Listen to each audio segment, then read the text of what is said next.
Welcome back to You Can Do It. Today's just a quick video on the strut bearings.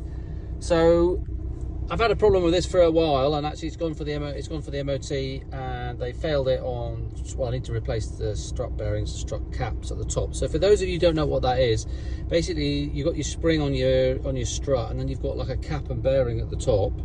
And the cap has got like a rubber. I'll show you later in the video what I mean when I unbox the new ones which we've ordered. The rubber is what connects up onto the underneath on the frame in the vehicle, and then the bearing is what allows the spring to turn on that cap. So what's happened is that those bearings sort of fail and they will grit up and don't work properly. Then what you're doing is when you turn your steering wheel, you're actually putting a lot of torque this way on your spring, and so when the bearing cap seizes up a bit, you'll turn your steering wheel like that, right? And then it'll rather than the spring move, it will twist, and then it will like that. It'll make a noise. And I'll try and show you what happens. So when you're turning it like this, you might suddenly get like a knock there. You've got a knock there. There, another knock. I don't think you can hear that. There, knock. It sounds like suspension because it is, but it's that bearing at the top. And so when you turn it, quite often when you're parking, you'll hear a bit sort of clud.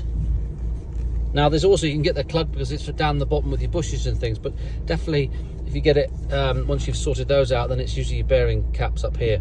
So let's go inside. I've ordered some new ones. Let's have a look at what we're talking about and just discuss the job. Okay, we're inside. I've got to replace both sides.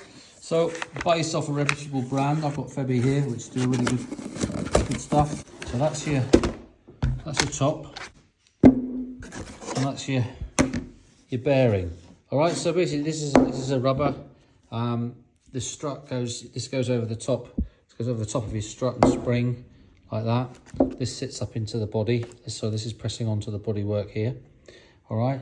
Now this is the bearing, which sort of, if you imagine, this bearing sits in there like that, look, and that allows movement like that of the spring. So if you imagine you've got your strut going up there, your spring is pushing up tight, and this is the bearing, which allows it all to rotate.